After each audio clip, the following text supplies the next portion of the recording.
जय हिंद साथियों। जैसा कि आप लोगों को पता है कि हमारी टीम ने आप लोगों के लिए यूपी पुलिस का एक नया बैच लॉन्च किया है, क्योंकि वैकेंसी जो है वो इस वर्ष आने वाली है। तो यूपी पुलिस का नया बैच लॉन्च किया गया है, जिसमें कि मैं आपको मैथ पढ़ाने वाला हूं। और मैथ में एकदम बेसिक से हम लोग लेकर चलेंगे, एकदम फाउंडेशन क्लास है आप लोगों को मैथ में।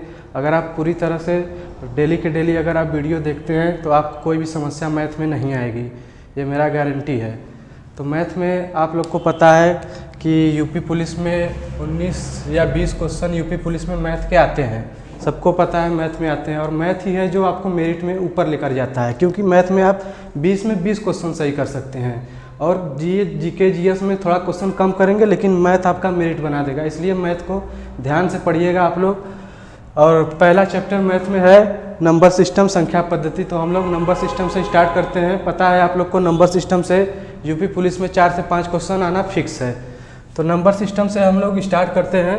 देखिए, नंबर सिस्टम में सबसे पहले जानेंगे नंबर। नंबर कितने प्रकार के होते हैं। तो नंबर जो है वो आप लोग जानते होंगे, बहुत से लोग नई तैयारी कर रहे हैं, तो वो लोग एकदम ध्यान से पढ़िए, आकर्षित होकर पढ़िए। देखिए, एकदम बेसिक से हम लोग लेकर चलेंगे, आपको कोई दिक्कत नहीं होगी। तो नंबर पहले कितने प्रकार के होते हैं। तो नंबर देखिए, यहाँ पर नंबर 2 प्रकार के होते हैं। पहला हो जाता है रियल नंबर। रियल नंबर जिसको हम हिंदी में बोल देते हैं वास्तविक संख्या।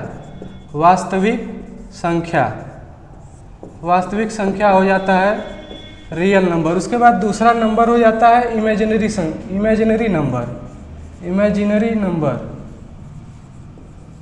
जिसको हिंदी में बोल दिया जाता है काल्पनिक संख्या।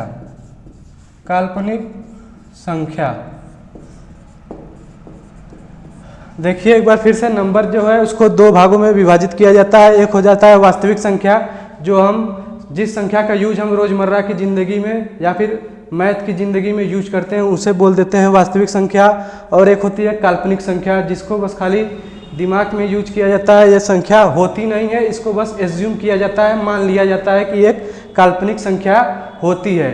जो वास्तविक संख्या है, वास्तविक संख्या के बाद जस्ट आप दिमाग में जो संख्या सोचते हैं इसको, वो हो जाती है काल्पनिक। और काल्पनिक के बाद फिर जस्ट आ जाती है वास्तविक संख्या, तो उसी को बोल दिया जाता है इमेजिनरी नंबर। इसको बस खाली दिमाग में सोचा जाता है, इससे कोई क्वेश्चन सॉल्व नहीं होता है।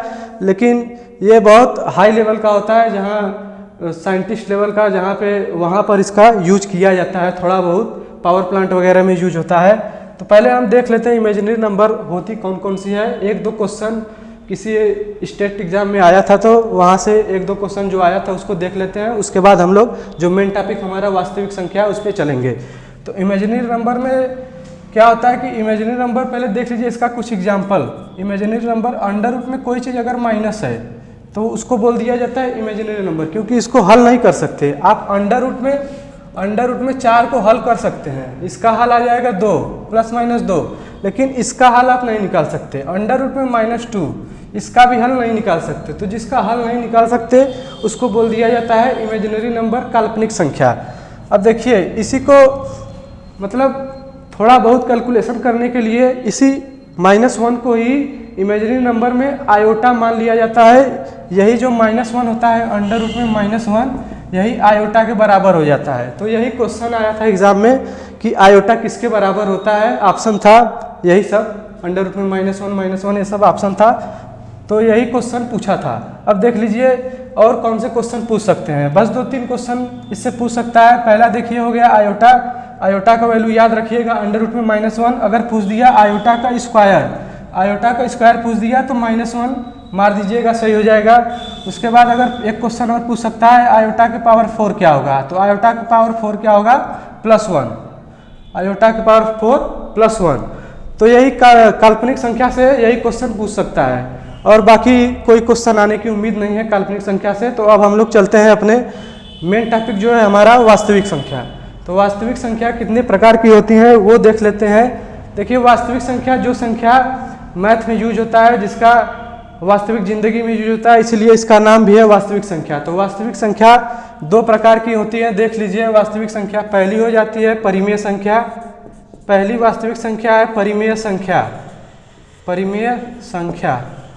उसके बाद दूसरी वास्तविक संख्या हो जाती है अपरिमेय संख्या। अपरिमेय अपरिमेय संख्या, इसको इंग्लिश में इर्रेशनल बोलते हैं, इर्रेशनल नंबर बोल दिया जाता है, और इसको बोल दिया जाता है रेशनल नंबर। देखिए वास्तविक संख्या दो प्रकार की, एक हो गई परिमेय संख्या, दूसरी हो गई अपरिमेय संख्या। अब देखिए वास्तविक संख्या दो प्रकार की हो गई। अब हम देख लेते हैं परिमेय संख्या क्या होती है। परिमेय संख्या ऐसी संख्याएं होती हैं जिसको P/Q के रूप में लिखा जाता है। ये आप बचपन से पढ़ते आ रहे हैं कि परिमेय संख्या को P/Q के रूप में लिखा जाता है। तो परिमेय संख्या क्या हो गई, ऐसी संख्याएं जिन्हें P/Q के रूप में लिखा जाए, और जहाँ पर P और Q दोनों क्या होने चाहिए, पूर्णांक होने चाहिए, दोनों पूर्णांक होने चाहिए। पूर्णांक ऐसी संख्याएं होती हैं जो पूर्ण संख्या हो, जो बटे और दशमलव में नहीं होती, ऐसी संख्या को पूर्णांक बोलते हैं। जैसे पूर्णांक में 2 हो गया, 3 हो गया, ये सभी संख्या पूर्णांक है, क्योंकि इसके बटे 1 होता है। पूर्णांक संख्या के बटे में हमेशा 1 होता है, हर में पूर्णांक संख्या के हमेशा 1 होता है, उसी को पूर्णांक बोलते हैं। तो रेशनल नंबर परिमेय संख्या वही संख्या होती है जो P/Q के रूप में लिखा जाए, और P और Q दोनों क्या हो, पूर्णांक हो। और यहाँ पे देखिए एक चीज़ और ध्यान रखने वाली बात है कि Q जो है कभी 0 के बराबर नहीं होना चाहिए, क्योंकि अगर Q 0 हुआ तो ये पूरी संख्या इनफाइनाइट हो जाएगी, इसीलिए Q कभी 0 के बराबर नहीं होना चाहिए। ऐसी संख्या को बोल दिया जाता है परिमेय संख्या या फिर रेशनल नंबर।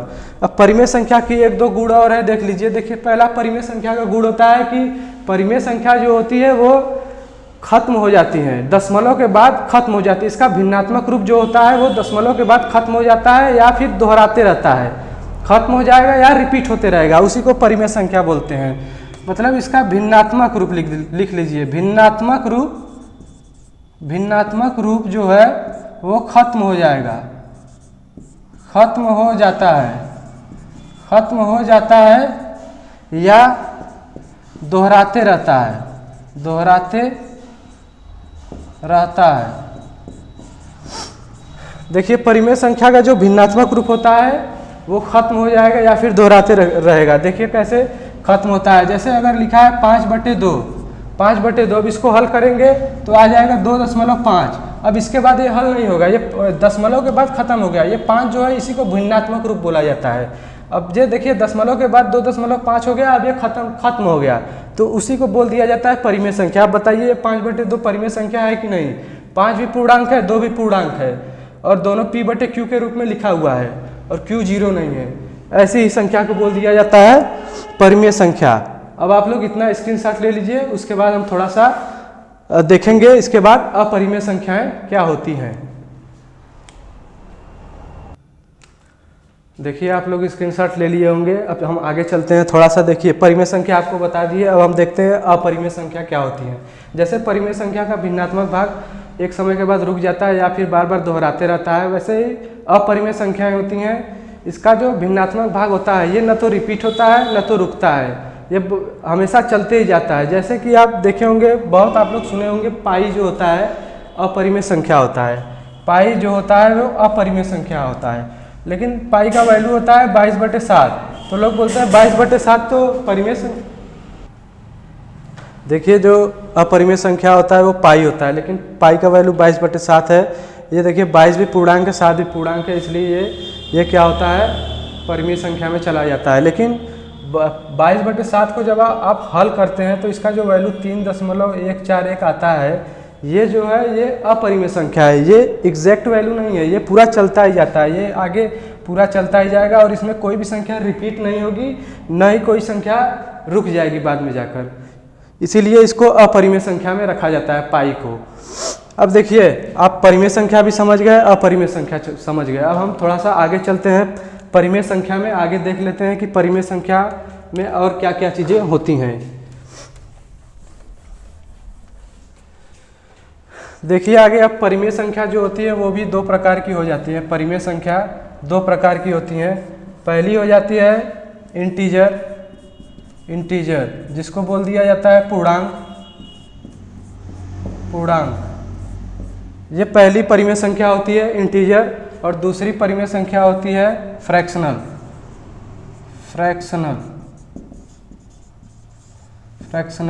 भिन्नात्मक।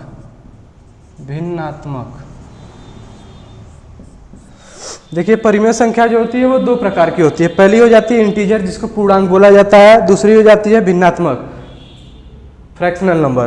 देखिए पूर्णांक क्या होता है पीछे बताए हैं, एक बार और देख लीजिए। पूर्णांक ऐसी संख्याएं होती है जो दशमलव के रूप में न लिखा जाए जिसको, और जिसका जो है फ्रैक्शन में न लिखा जाए उसको बोल देते हैं पूर्णांक। जैसे कि 2 हो गया, 2 के बटे बस 1 लिख सकते हैं, इसको दशमलव में नहीं लिख सकते, ना ही इसको भिन्न में लिखा जाता है, इसलिए इसको 2 को क्या बोल दिया जाता है पूर्णांक। 2, 3, 4 ये सब क्या हो गया पूर्णांक हो गया। अब देखिए पूर्णांक में इसका नियम याद रख लिए, पूर्णांक में जैसे p बटे क्यू है, क्योंकि ये परिमेय संख्या है तो इसको p बटे क्यू के रूप में तो लिखा जा सकता है, लेकिन पूर्णांक में क्या होता है q जो होता है ये 1 के बराबर नहीं होगा।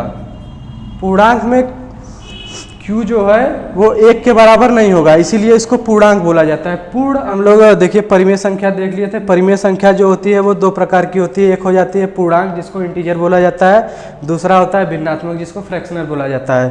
पूर्णांक देखिए नाम से ही पता चल रहा है पूर्णांक, पूर्ण अंक, ऐसा अंक जो पूर्ण हो, जैसे 2 हो गया, 3 हो गया, 4 हो गया, ये सब देखिए पूर्ण अंक है। और पूर्णांक में देखिए पूर्णांक क्योंकि एक परिमेय संख्या है तो परिमेय संख्या हमेशा p बटे क्यू के रूप में होती है, तो पूर्णांक में क्या होता है q जो है हमेशा 1 के बराबर होना चाहिए। पूर्णांक में जैसे p बटे क्यू परिमेय संख्या है तो पूर्णांक में q जो है हमेशा 1 के बराबर होनी चाहिए, तभी ना उसको पूर्णांक बोलेंगे। जैसे ये 2 है, 2 बटे 1 पूर्णांक हो गया क्योंकि ये इसमें q जो है 1 के बराबर है, तो इसको 1 लिखें या ना लिखें कोई मतलब नहीं है, 2 क्या हो गया पूर्णांक हो गया। उम्मीद करते हैं पूर्णांक आप लोग समझ गए होंगे। अब देखिए फ्रैक्शनल में चलते हैं हम लोग। फ्रैक्शनल क्या होता है, बस जस्ट पूर्णांक का उल्टा, इसको भी फ्रैक्शनल को हमेशा p बटे क्यू के रूप में लिखा जाता है, और इसमें q जो है वो हमेशा 1 के बराबर नहीं होगा, q जो है 1 के बराबर नहीं होगा, इसीलिए इसको फ्रैक्शनल बोला जाता है। q जब 1 के बराबर, जैसे देखिए 3 बटे 2 तो ये 1 के बराबर क्यों नहीं है, तभी ना इसको भिन्न बोलेंगे। देखिए पूर्णांक हो गया और ये हो गया फ्रैक्शनल। अब उम्मीद करते हैं आप इतना समझ गए होंगे। एक बार इसका स्क्रीनशॉट लेना है तो ले लीजिए, उसके बाद हम लोग आगे चलते हैं। उम्मीद करते हैं आप लोग स्क्रीनशॉट ले लिए होंगे। अब देखिए हम आगे चलते हैं। हो गया रेशनल नंबर, रेशनल नंबर में हो गया पूर्णांक और भिन्नात्मक, दोनों आपको समझा दिए हैं। अब देखिए पूर्णांक जो होता है वो भी 3 प्रकार का होता है। पूर्णांक को हम 3 भाग में बांट लेते हैं। पूर्णांक को 3 भाग में बांट लिया जाता है। पहला हो जाता है निगेटिव, दूसरा हो जाता है 0 और तीसरा हो जाता है पॉजिटिव। पूर्णांक 3 प्रकार का, पहला निगेटिव, दूसरा 0, तीसरा पॉजिटिव। अब देखिए जो निगेटिव होता है वो 0 से छोटा होता है, उसको निगेटिव में बोल दिया जाता है, और 0 खुद है ही, उसके बाद 0 से बड़ा जितनी संख्याएं आ जाती हैं उसको पॉजिटिव में रखा जाता है। अब देखिए यही जो जितनी पॉजिटिव संख्याएं होती हैं, जितनी भी पॉजिटिव संख्याएं हो जाती हैं उसी को बोल दिया जाता है प्राकृतिक संख्या या फिर नेचुरल नंबर। इसी पॉजिटिव संख्या को बोल दिया जाता है प्राकृतिक संख्या या नेचुरल नंबर। यही जितनी भी पूर्णांक के अंदर जितनी भी पॉजिटिव संख्याएं आती हैं उसी को बोल दिया जाता है नेचुरल नंबर। और ये 0 है, उसके बाद ये देखिए पॉजिटिव संख्या प्लस 0 अगर उसमें ऐड हो गया, पॉजिटिव संख्या प्लस 0 उसमें ऐड हो गया, अगर पॉजिटिव संख्या में 0 जहाँ ऐड हुआ इसी को बोल दिया जाता है पूर्ण संख्या। इसी को बोल दिया जाता है पूर्ण संख्या या फिर होल नंबर। अब आप लोग समझ गए होंगे प्राकृतिक संख्या क्या है और पूर्ण संख्या क्या है। प्राकृतिक संख्या जितने भी पॉजिटिव संख्या स्टार्ट कहाँ से होती है, 1 से। इसका एग्जांपल जैसे देख लीजिए, 1 से स्टार्ट होकर 1, 2, 3 डॉट इनफाइनाइट तक चला जाता है प्राकृतिक संख्या, और वहीं पर पूर्ण संख्या जो है वो 0 से स्टार्ट होता है, 0, 1, 2 डॉट इनफाइनाइट। ये हो गया पूर्ण संख्या। जितनी भी पॉजिटिव संख्या है प्राकृतिक संख्या, यही पूर्णांक से निकल कर आता है पॉजिटिव, 0 और निगेटिव। पॉजिटिव संख्या को नेचुरल नंबर बोल दिया जाता है प्राकृतिक संख्या, और पूर्ण संख्या को होल नंबर बोल दिया जाता है पूर्ण संख्या। इसको आप लोग स्क्रीनशॉट लेना चाहे तो ले लीजिए, फिर हम आगे चलते हैं। उम्मीद करते हैं आप लोग स्क्रीनशॉट ले लिए होंगे। अब देखिए प्राकृतिक संख्या तक हम बता दिए थे, अब प्राकृतिक संख्या में भी हम आगे चलते हैं। देखिए प्राकृतिक संख्या में जो होता है वो प्राकृतिक संख्या को भी 3 भागों में बांट लिया जाता है। प्राकृतिक संख्या को 3 भाग में बांट लिया जाता है। पहला हो जाता है प्राइम नंबर अभाज्य संख्या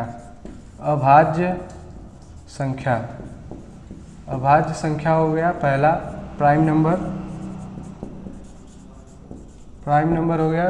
दूसरा हो जाता है 1 और तीसरा हो जाता है कंपोजिट नंबर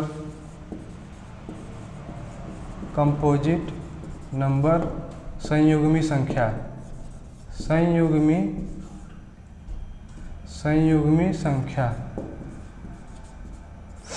देखिए प्राकृतिक संख्या नेचुरल नंबर में 3 आ जाती हैं।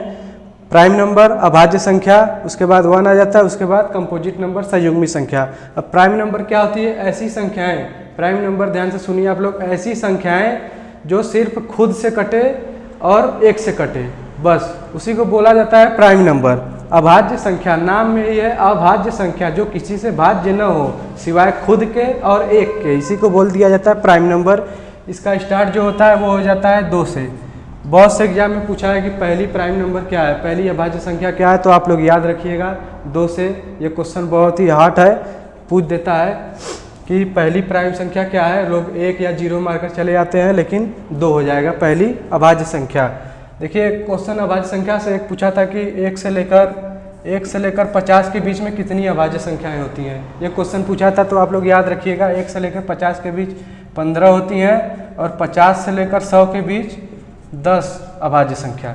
1 से लेकर 50 के बीच 15 अभाज्य संख्या, 50 से लेकर 100 के बीच 10 अभाज्य संख्या। टोटल 1 से 100 में अगर देखेंगे तो 25 अभाज्य संख्याएं आ जाती हैं। ये क्वेश्चन पूछा हुआ है, इसको आप लोग नोट कर लीजिए। उसके बाद 1 है प्राकृतिक संख्या, उसके बाद एक कंपोजिट नंबर है। कंपोजिट नंबर समझ लीजिए, देखिए संयुग्मी संख्या ऐसी संख्याएं होती हैं जो खुद से भी कटे, 1 से भी कटे और दूसरी संख्याएं जो है उससे भी कट जाए, तो उस ऐसी संख्या को बोल दिया जाता है संयुग्मी संख्या। ये स्टार्ट होता है 4 से, 4, 6, 8 ऐसे चला जाता है।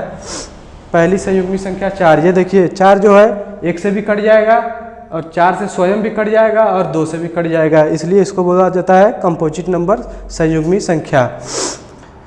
तो आज के लिए बस इतना ही रखते हैं। कल फिर हम परिमेय संख्या पे जो बार वाले प्रश्न होते हैं उसको करेंगे, क्योंकि बार वाले प्रश्न हर एग्जाम में पूछते हैं। तो आज इतना ही रखते हैं। थैंक यू, धन्यवाद।